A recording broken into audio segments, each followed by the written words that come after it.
I'm Ray Velez. I'm the Chief Technology Officer of our Customer Data Solutions, and we'll go through what that means today. Two different categories that come together under Customer Data Solutions. Number one, your customer data and your data modernization, so the infrastructure to allow you to do the things to keep pace with the changes in the industry.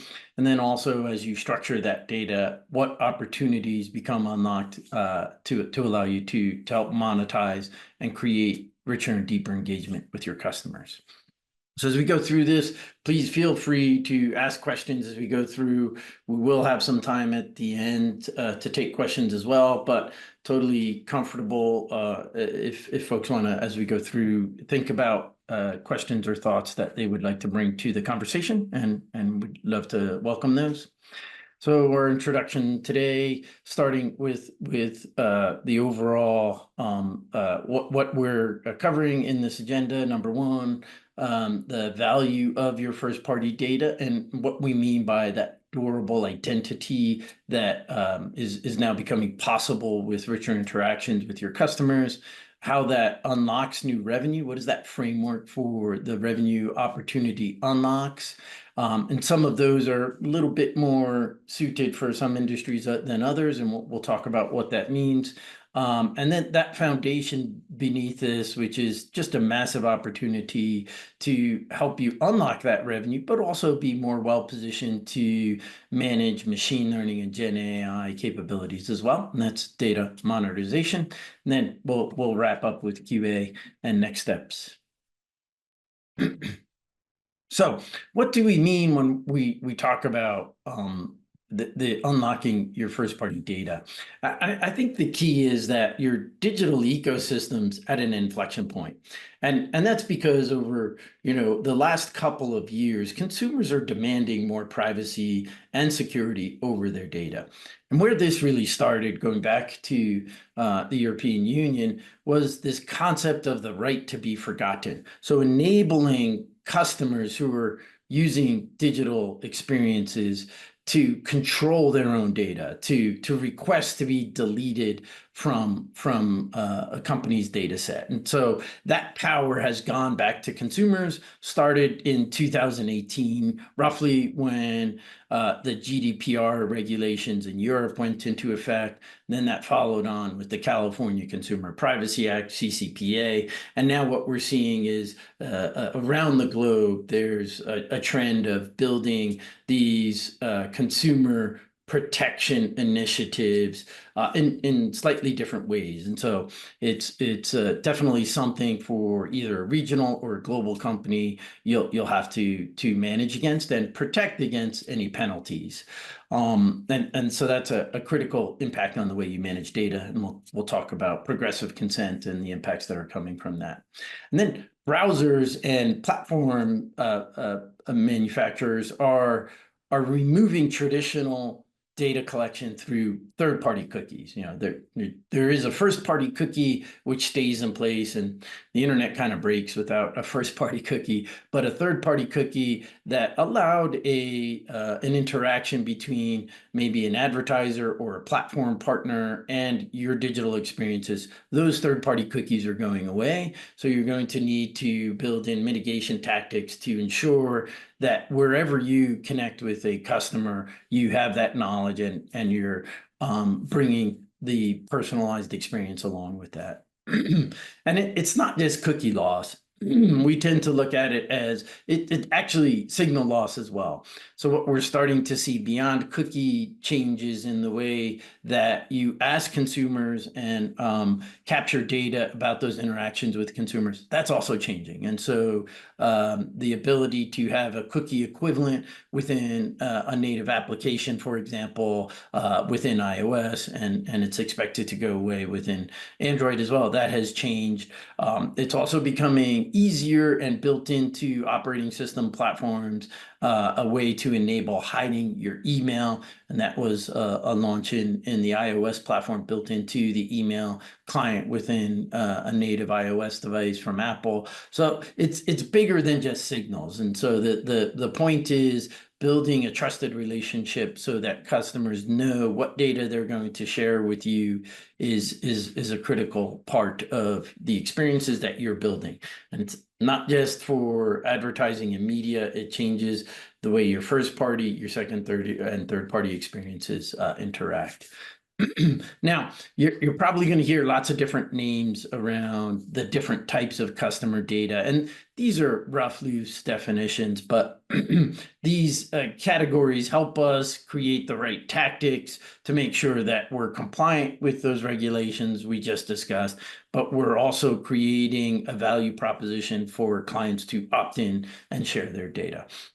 So on the left side, your zero party and first party data is data that you can capture from your customers. Now, zero party data is voluntarily shared by customers. And oftentimes you could think about this as a preference center or accepting a cookie request, etc.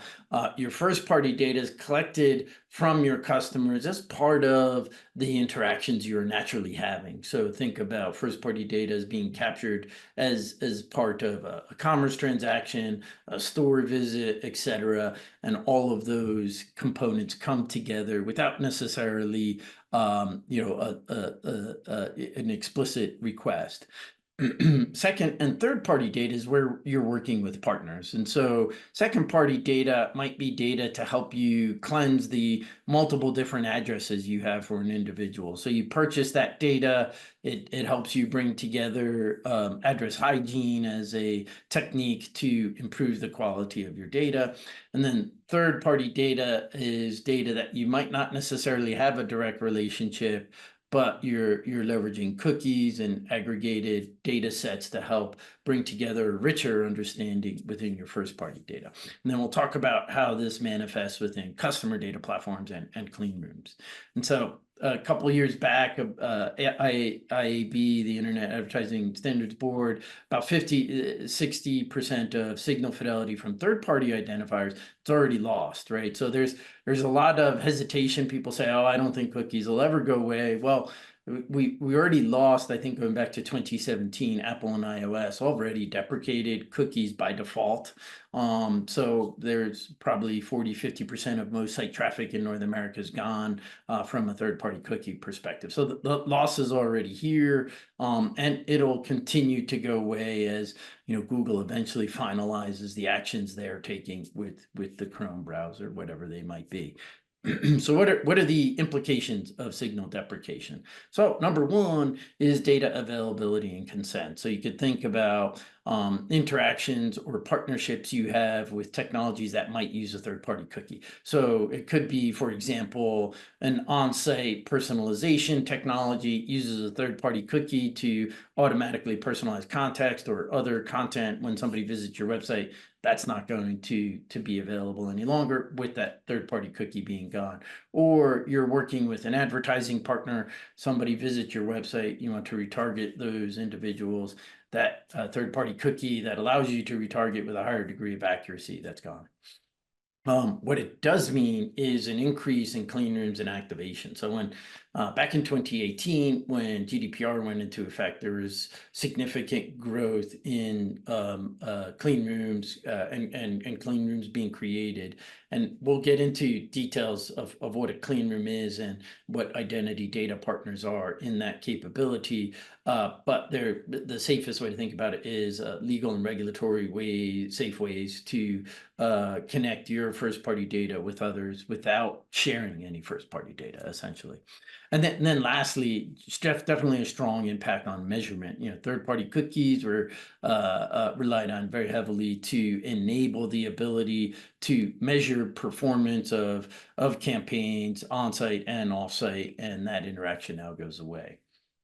So what we can do and what we know we can do, there's a strategy. We'll get into that next because we think that's a critical set of activities that you can take to help improve your identity strategy. And identity, we mean managing everything from zero to third-party data and increasing the quality and fidelity of that data. But with an identity strategy, you can recover your lost attributable revenue, but also manage against the at-risk revenue should more cookie and signal deprecation happen, which we know we continue to see indicators that that's true. And so the analysis we've done, and fortunately, it's very feasible to drive an in-depth analysis of what that lost revenue might be and what that recovered revenue might be, because this is very measurable, right? These are cookies, these are visits to your digital properties, even your physical stores. That connection point is very measurable, and you can measure that against the tactic. So without an identity strategy, for this particular example, we saw that about 670 million in revenue was at risk over the next 3 years as more of these changes happen. And we felt with cookie deprecation or signal deprecation tactics, you can recover about 150 million in that revenue over the next 3 years. So with an identity strategy, you're going to recover revenue and you're going to increase the quality of your customer 360, or again, that customer record that spans those different types of data sets. And with that increased signal, with that increased quality of data, as you can imagine, a retargeting campaign will be higher performance. A personalization campaign will have accurate and up-to-date data on the individuals and the audiences visiting your digital properties. So definitely a strong opportunity. This strategy we started to implement several years ago, and we're definitely on track to see that recovered revenue. So, but we also have spent significant time understanding what is the return on the investment for your customers and your consumers to opt in, and are they willing to share their data? And this is where we start to see this trend towards progressive consent. So instead of sending somebody to a preference center or popping up a message that isn't necessarily intelligible for most customers and consumers, like, will you accept cookies? But what you can do is start to articulate and communicate that value proposition.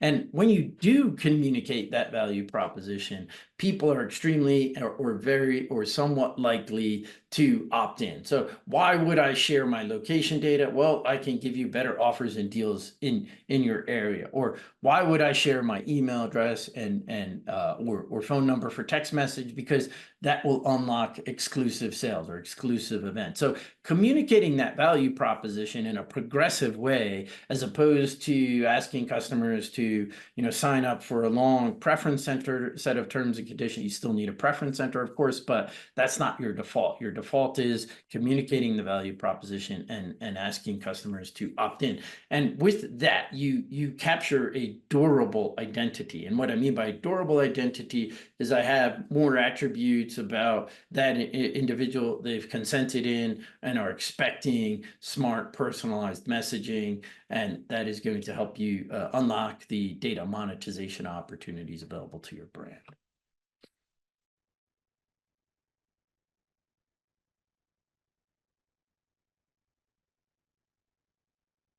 So that's what's happening in the space. That's the impact of changes and signal loss and cookie loss. Well, what happens when I build the mitigation tactics in and I have that data available? What are the different ways that I can monetize? And so we like to use this, our strategy team built this as a strategic framework to think about both the size of the bubbles represents the margin, and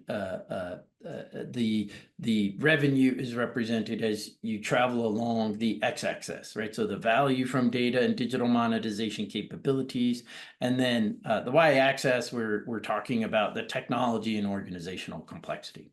So oftentimes, one of the points we like to de-obfuscate right away is the difference between a data marketplace and a media network, because oftentimes there's kind of to some degree there's overlap, but there's also confusion. So a data marketplace, think about as selling your data without PII. So the easiest use case to see within a data marketplace might be when a retailer makes their data available to a vendor or CPG or branded manufacturer that they stock. They make the data available. They don't need to include PII. They just need to show transaction patterns. And so that CPG brand can then consume that data from the retailer and change the way that they build their supply chain forecast or the way they build inventory models for different stores in different locations to place their product. So that's an easy example of a data marketplace. Obviously, as you start to explore different ways you can use that data, again, you don't need personal information in that, then you're able to unlock more use cases for enterprise efficiencies. And one of the most often sought use cases is really insight. So how are my products being consumed at your location? Sometimes retailers might provide, for example, competitive sales. And so what people buy your products, who also buy competing products, lots of different ways you can look at a data marketplace and not be required to expose any personal information. So whether it's insights or enterprise optimization use cases. Now, how is that different than a media network, which we see as, you know, one of the most popular monetization unlocks? Is a media network is making advertising impressions for brands to purchase. An advertiser can purchase using your data feeding into those ad impressions. Now, that brand never buys any of your personal information. What they're buying is an audience that executes on a campaign. And for media networks, you really have two major categories of channels. You could use your data to launch audience buys on offsite platforms, so that can be with traditional media networks like publishers or Meta or Google, et cetera. And you could also introduce advertising impressions on your digital properties and physical in-store properties as well. So those are probably the two most common questions when we start to talk about this. Media network revenue is much higher margin than data marketplaces. It is also higher effort, right? Running operating campaigns and building the technologies to support that. We don't see it much, but we think this opportunity will start to grow much more quickly, which is using your data to create new digital assets that people might want to buy. Think about Web3 capabilities and things of that nature. We see a tight relationship between a loyalty program and a media network. Loyalty program somewhat similar, but their offers, buy one, get one, is different than an ad impression, which is creative being put in front of audiences. But there definitely some overlap there. Not quite as hard margin as media networks, but definitely a great revenue source.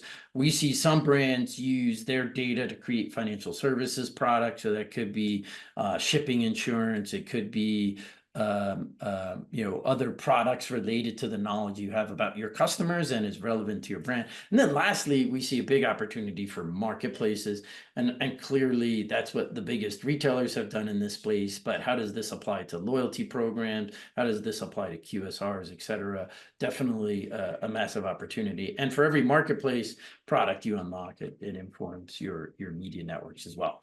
So hopefully this helps to kind of ground. We'll probably spend a bit more time talking about media networks because that is by far the fastest growing unlock revenue channel. And it is not just for retailers. We're seeing this as this concept of a commerce media network. So what do we mean when we say very fast growing advertising format? So media networks have gotten to $30 billion in a third of the time it took the search advertising industry and half the time it took the social industry. So very, very quickly growing, lots of brands moving into this space. And I think what we're going to start to see in 2025 is that the space has started to get a bit crowded. How does it become easier to make these new ad products available to ad buyers? And that's going to result likely in brands coming together. And so you could start to see complementary brands building broader media networks beyond just what they can offer. And that will help media networks stand out and also make it digestible by the buyers, the advertising buyers planning to purchase from these networks. So how do monetization initiatives, anchored but not solely based in media networks, drive new direct advertising revenue? And so number one, the first place that most enterprises will run to is, well, this media network will drive high margin net new revenue. So this is revenue that doesn't exist today. You need to go through the unlock process, introducing ad serving technologies, working with clean rooms, making your audiences available for purchase, etc. And that net new revenue, typically, if you're a retailer, 0.5 to 1.5% of the products you sell, we're starting to see, and that would be products you sell are endemic products, and the manufacturers and CPGs behind those. But you could start to see these platforms also start to move into non-endemics as well. Very, very small overall portion of that revenue, but the products you sell, definitely 0.5 to 1.5 is the fair market capture you can grab. I think what's often overlooked are the next two categories, which is every new ad impression, every new signal, every new multivariate personalized impression, which is essentially what an ad server brings. That's improving your customer experience. You're learning more about those customers. You're not necessarily just increasing the number of ads, you're increasing the performance of your web experience, your digital experiences, and your offsite advertising. So those two things come together to improve your customer experience as a whole. And any client that we have seen who has introduced media network capabilities, it has increased engagement and it's increased conversions. So people are spending more time engaging with your brand when you improve personalization through advertising. And then lastly, your loyalty increases. So you're by improving the performance and improving the recognition of your understanding of that customer, that increased signal will increase your customer lifetime value. And these are all results we have seen. Now, clearly the largest retailers in the industry are capturing this revenue and investing heavily. We'll talk about some of the investments. This is just showing that number 0.5 to 1.5% of your total product revenue. But I also want to caution that we're seeing extensive growth outside of commerce, of retail as well. And that's why we talk about this in commerce. Now, how does the engagement flywheel come together, right? Again, remember, all of these activities are there and built in a way to increase your customer engagement. You're always building the multivariate tests and the experiment design against anything you introduce into your digital properties or anything you do through an offsite ad, and you're measuring that against increased engagement, and you're optimizing it that way, right? And so that's a critical piece to understand about the engagement flywheel. So number one, we do see those extended scale partnerships and impressions through media networks. And we'll talk about what we mean by partnerships there. Number two, you're connecting those impressions to commerce and transactions, whether that's through a proxy or through a transaction you have on your website. So the simple way to think about that, somebody has seen an ad impression and it drove an incremental purchase of the product for that ad impression, right? That's the core unlock that has made commerce media networks grow very quickly. And we'll talk about what we mean by proxy as we go through this in the next slides too. And then lastly, loyalty. So continuing to increase your loyalty platform, that's where you're building trust and contactability, where you're creating that value proposition communication to have people opt in to be part of your brand. So I talked a lot earlier as we've gone through this. We've been talking about what do we mean by onsite and offsite. And so onsite are and typically the starting point is, well, when I think about media networks, I'm going to introduce ad impressions onsite, right? Whether endemic, non-endemic, or existing products I sell, or partners that may be adjacent to the products or experiences I offer, right? And so that could be within an app, it could be on a digital signage in your stores, could be a charging station screen. It's whatever you own as part of your on-site offerings, and think about on-site as both digital and physical. And then offsite are partnerships that you can use to place your audience buys, right? So, a brand wants to reach customers that interact with your brand. You make an audience of the individuals they're trying to reach. It could be lapsed buyers of a particular product. It could be frequent travelers to a particular city. If you think about a travel media network, etc., you create that audience, you make that audience available through a clean room match on all of those, what we call offsite or third-party channels. And what makes that possible is legal and regulatory compliant capabilities to unify your identity, and build a clean room match to make those audiences available. So again, what the advertiser is buying is the audience and the impression, not the PII that is fueling that audience and impression. So we've talked about this a little bit too, and every time we discuss how the media networks are expanding beyond the retail industry. Examples like in the energy business, Shell acquired a business called Volta, has large, beautiful high definition screens attached to their charging stations, the built-in media network into that. And as you start to connect that with loyalty programs and others, you start to, or even adjacent businesses. So again, that's a great example of how this isn't just dependent on retailers who sell products. Marriott launched their loyalty or their travel network several years ago and continued to iterate on that. And financial services, Chase launched Chase Media Solutions, which enables access to 30 million brands, very offer-based too. So you could start to see some of these solutions like within a travel loyalty program or financial services platform. You could start to see that blending of loyalty and media network impressions in these offers. And the most sophisticated brands have full featured offerings, and I'll talk about kind of what that means. So, clearly Walmart, as one of the world's largest retailers, has a media network that is standing out in the industry called Walmart Connect, and you go to Walmart Connect to purchase campaigns and run ad impressions. And then it has a companion offering, which is more akin to the data marketplace capability, and that's Walmart Luminate. That's where you can interact with the data relative to your business and objectives. Earlier to what I was talking about, you could use that to grab insights about those consumers where you're going to eventually buy the ads on Walmart Connect.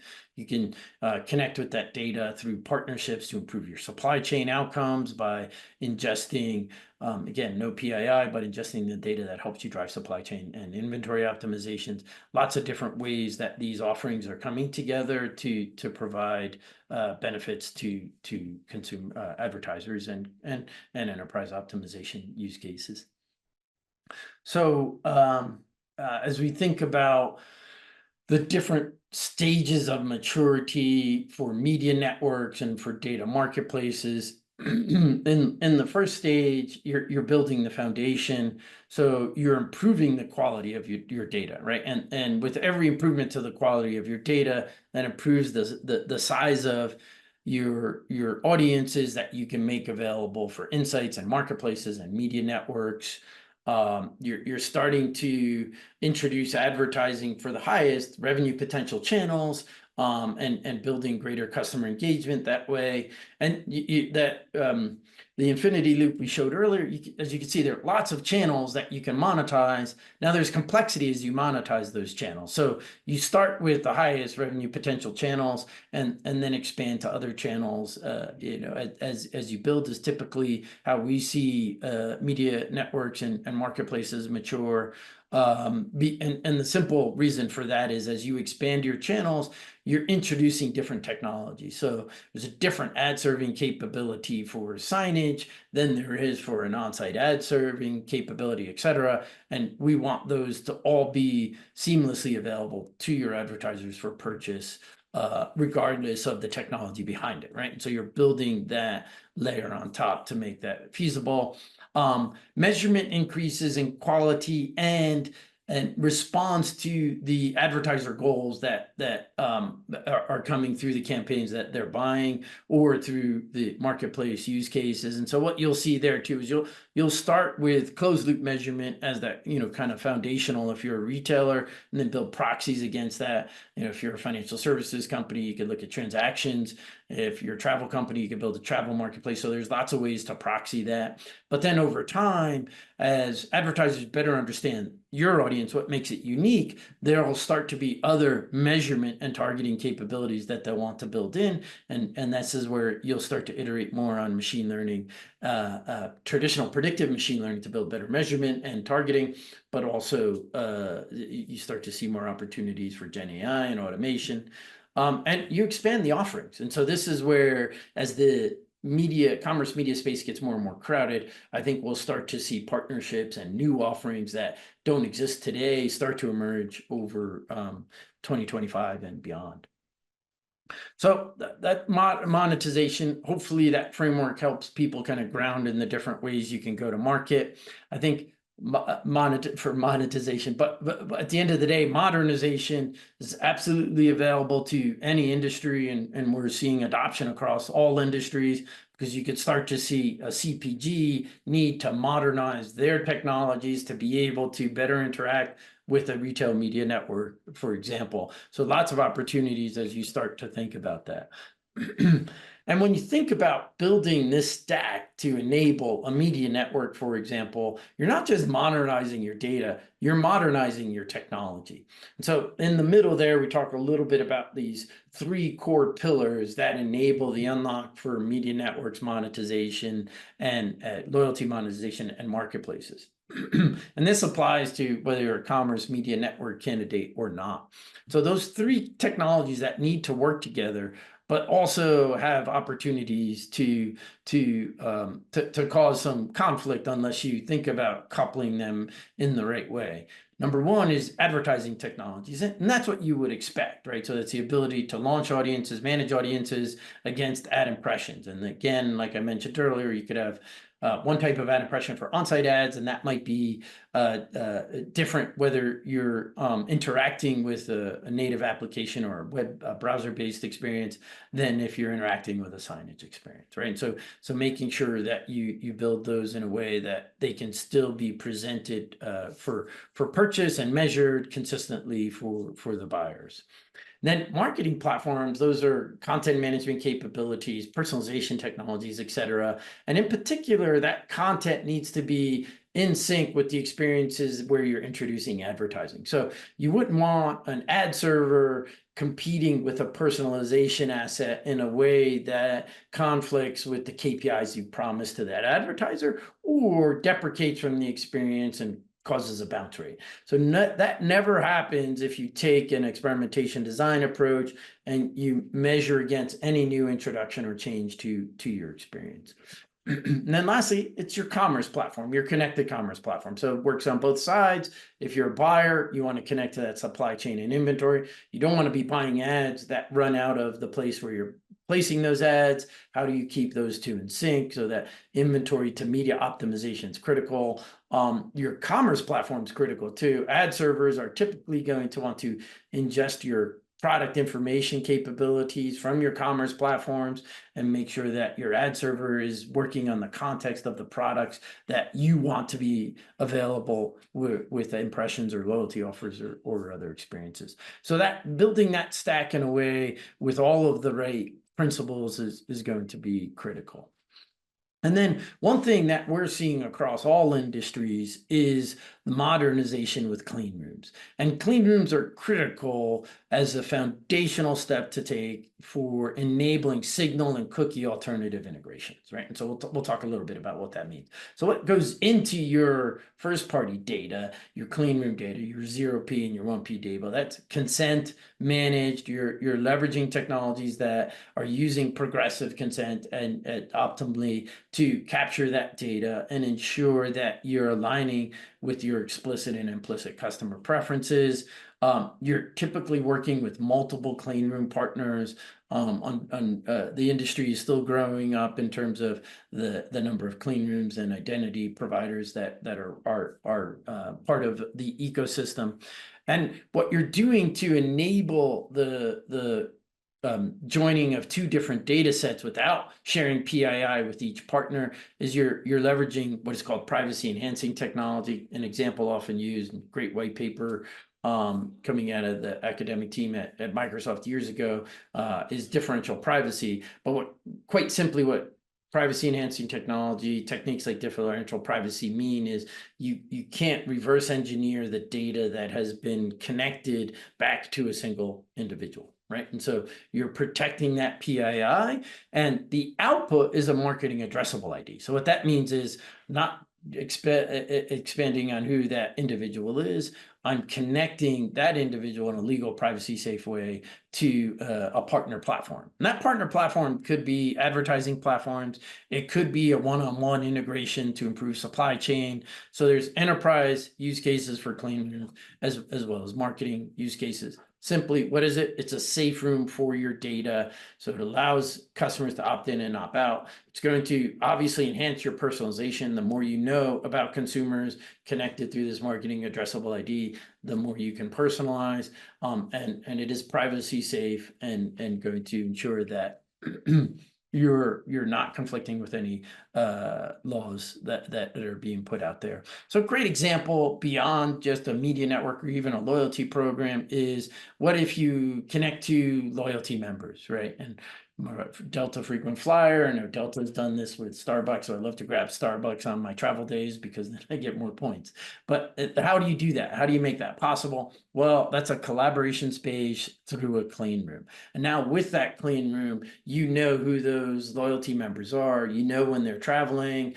You could make it simple and easy. I've even seen some use cases where people are booking their coffee as the plane lands. As soon as they get off the plane, the coffee's there. Obviously, coffee is a big addiction for us travelers.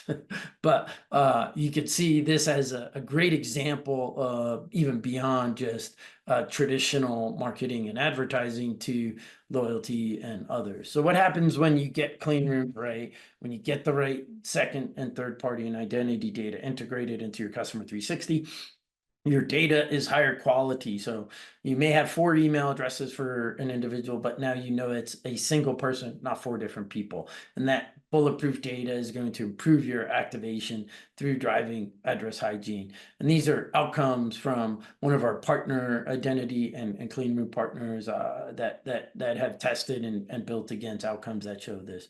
You're eliminating waste, so you're not sending those 4 emails when you know that's only 1 email that Ray will respond to. Your targeting improves, and so that experimentation design to determine what the right impression is, what the right view is, that is going to improve. And all of this eventually improves your customer engagement. So people are spending more time with your brand and driving more incremental purchases. Now, what happens is this data starts to be well positioned to leverage generative AI. And so they fuel all new experiences. You could see not just ingesting content into a generative AI content creation capability, but what happens when I ingest the audience or segmentation data too. So for this audience, show me creative that looks like this. This is something we're building for many of our clients. And then how do I better understand my data? Now I've structured my data. Do I still have to go to somebody who can write a SQL query or a machine learning notebook model? Not necessarily. You can get started ideating by using a conversational audience segmentation experience. So you start to build that on top of your audiences that we've now built into a higher quality understanding. We've built accelerators to help our clients increase the adoption of these revenue opportunities. We worked very closely with Google Cloud and their industry value network. They hired us to build our media network accelerator, and we're seeing applicability across commerce media networks, traditional media networks, and traditional media distributors. 3 main components to the accelerator is we're following the principles we talked about up front, so not necessarily tightly coupled to any single channel, but enabling multiple channels.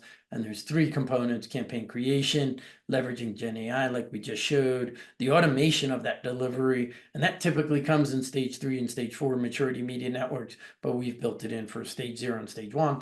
And then lastly, all the models that you need to drive that measurement that we talked about, and closed loop capabilities and the pieces there. Done this with other partners like Amazon Web Services as well, bridging their native clean room capabilities, AWS clean rooms, with data within a Salesforce data cloud. And by bridging multiple partners together, now you're up and running much faster than if you were to start building this from scratch. And these are all accelerators, so that the code is available for you to interrogate and build into your infrastructure. We can build these accelerators on your tenant, on a software as a service tenant as well. So what happens as more and more brands run to this space? So we started off this conversation talking about how this is one of the fastest growing formats of all time, and many brands are building media networks to come into this space. Well, it's going to come through capability expansion, acquisitions, and partnerships. And so when you think about capability expansion, Walmart acquired a brand, Vizio, with their smart cast operating system. They now have the ability to extend closed loop measurement to a connected TV ad, right? So you could start to see some really interesting changes there. Obviously, Shell as an energy company with lots of different fuel stations, working with a brand like Volta to build in a rich, robust media network is going to be quite powerful. And even going back a couple of years, grocers have had a great opportunity. Companies like Loblaw has actually acquired DSP platforms similar to Amazon, and others have made similar changes.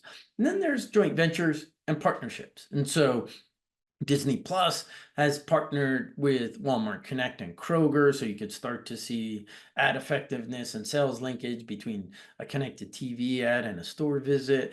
Best Buy created a partnership with CNET, similar, reading an article about a particular laptop you want to purchase and being able to connect that to purchases potentially. And then lastly, the joint venture that Publicis Group has unlocked called Unlimited, but it's a joint venture between Carrefour and Publicis Group, leveraging Carrefour's insights, but also bringing across multiple retail partners. So a bit of a consolidation play, making it easier for advertisers to buy across multiple media networks. You could start to see that approach as an effective way to not just launch quickly with the right expertise, but also to enable smaller retailers to capture media network revenue, even though they may not have the size and scale to work with advertisers. So how are we helping brands on this journey? Number one, starting with your assessment, obviously understanding the quality of your data, the trust and consent strategy you have. Those are critical first steps. That enables us to create that future design and shaping effort of the roadmap. How does this impact your product experience? What is your strategy? How does it translate into a roadmap? And then that build and operate piece. What's different about monetization, whether it's loyalty or whether it's media networks, you're building a whole new life cycle for brands that haven't done this before, of sales, operation, and then campaign management. Different than like a product sale or a room booking, you're managing this through the life cycle of the campaign, how many whatever weeks or months that campaign might be running, and is it hitting the KPIs and end goals. So we bring the capabilities to do that. And since this is much closer to your business outcomes and oftentimes unlocking new revenue, we have different ways we can work together. We talked a little bit about joint ventures. We could also work together in revenue share models, but all of these enable us to go beyond the traditional fees for services models that the industry has happened. So we're just about at time. I'll quickly go through a couple of case studies. This is a case study of how we've helped a large US department store from scratch launch their media network and become one of the top ranked RMNs in the space, third ranked, behind much larger media networks like eBay and Amazon. Some of the things we've done is help them create that offsite playbook and operate those offsite channels, expand the offsite channel so they could have the right portfolio of social and other channels that those ad buyers are looking for, as well as continue to provide ongoing strategy on where the market is headed. Some of those techniques like joint ventures and partnerships that we talked about earlier to help the brands continue to grow. For one of the top 15 grocers, we helped them decouple from a technology that was much more black box oriented, meaning they had outsourced the whole media network to a partner and weren't able to optimize across all the channels or clean room capabilities they needed to be successful. We helped them decouple from that particular the technology, keep the parts that made sense for their business, but provide all the new revenue growth areas they needed to have available through an enterprise application. monetization. And that allows them to be omni-channel capable, that allows them to work with multiple identity and clean room providers, and help them unlock far greater speed towards their billion-dollar opportunity. So in summary, what are the 3 key takeaways? Your first-party data, or that durable identity when consumers want to interact with your brand. And what I mean by durable identity is there's a value proposition for them to share their first-party data, their zero-party data, and give you your name, your address, your phone number, whatever it might be, through your loyalty or your commerce transaction, etc. That's first-party data. Data monetization becomes feasible in the space when you unlock that first party data, and typically you're already there. You could start at stage 1 in maturity with the quality of your data today. And then lastly, data modernization. And so this is absolutely something we see regardless of your monetization tactics. I don't see a reason for any brands not to be improving the quality of their customer data platforms, their clean room capability, and their identity and consent capabilities. Certainly, it's going to have the outcomes that we continue to see of improving your experiences and your business performance. So thank you very much for your time. I'd love to open it up for questions, thoughts, and we'll go from here.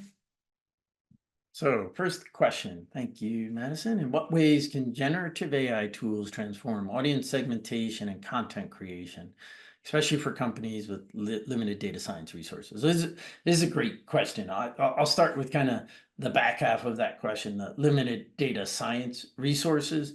And that's where we're starting to see customer data platforms and clean rooms build Gen AI into their stack natively. And so typically, if you wanted to create a target audience or ideate on what audiences make sense for your personalization, your marketing campaign, et cetera, you would have to work with team members to write SQL queries or build machine learning notebooks or models to help extract that personalization or audience creation.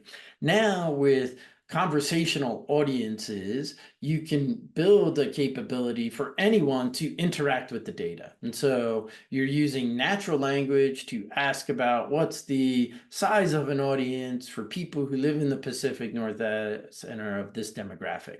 And so the conversational experience is essentially writing what would normally be a query and returning that information to you. So more and more CDPs and clean rooms are building that natively. Obviously, that has to be specific to your brand. It has to be compliant in how that data is only available through the large language model and the retrieval augmented generation in your data instance, right? All of that needs to be built into that. But now that data is more well structured because you're using a CDP or a clean room, then these conversational audience explorers can help create that. And then the other is you could use this data to inform generative content as well. And so what I mean by that is, how do you extend LLMs, again, through RAG and LangChain and things of that nature? You train it on all of the approved creative and copy specific to your brand, and then you generate new creative from that. So definitely lots of opportunities for Gen AI, and it's also very quickly able to be built into your infrastructure because we're already building these things. And so training it on your data is what is required, as opposed to building a new technology or infrastructure. But that brings us back to the reason that Gen AI and machine learning will continue to drive data modernization in the form of data engineering. So improving the quality of your data is a prerequisite. So next question. With third-party data becoming more limited, what strategies do you recommend for companies that are just beginning to collect and utilize first-party data? And this is a super interesting question. About 2 or 3 years ago, and I would frame it as third-party data isn't necessarily, well, third-party data is absolutely being restricted, right? So with the change of privacy laws, location data is available in a different format than it used to be, as an example, right? It used to be you were able to capture location data with implicit permissions, right? CCPA and other regulations change that, so now location data is different. And that's just a good example of the limitations of third-party data. So when utilizing first-party data, I think we go back to what our surveys show and what our experiences show, which is communicating and presenting the value proposition so your customers and consumers will want to opt into being part of your brand. And so again, instead of a generic preference center, it's if you share your location data, here's the value proposition, right? And this is how we will treat your data, and you can trust that it's legal and regulatory compliant. So I think starting at that, that beginning point, and looking at consent and looking at it, traditionally, again, it was a preference center, and we're seeing much more modern capabilities, the term being progressive consent, where you're sharing data at the time of value proposition. You're doing it in a way that it is distributed. You don't have to send people to a generic location.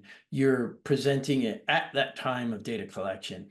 And you're understanding what level of comfort people have sharing their zero and first party data, right? So if you ask for location data and email address, do people opt out? But if you just ask for email address, to then people opt in. So you're starting to see brands get better and better at this. But again, treating it as a way to optimize your experience, and consent as part of that experience is the critical takeaway.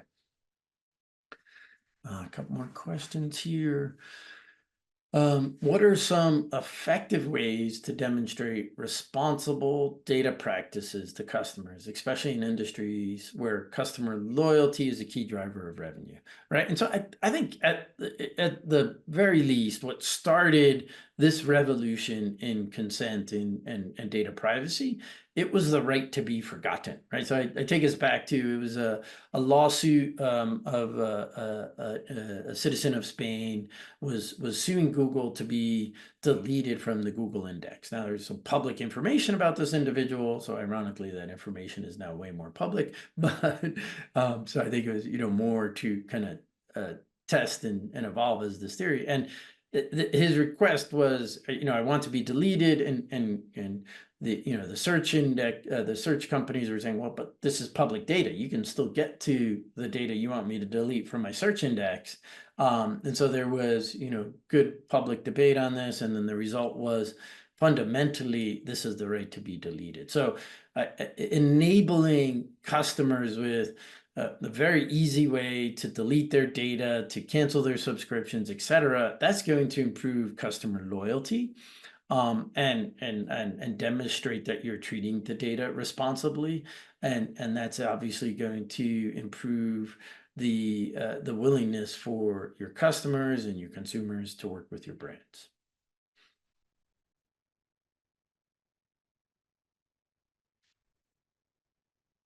So thank you for those questions. Any other thoughts or questions from the attendees?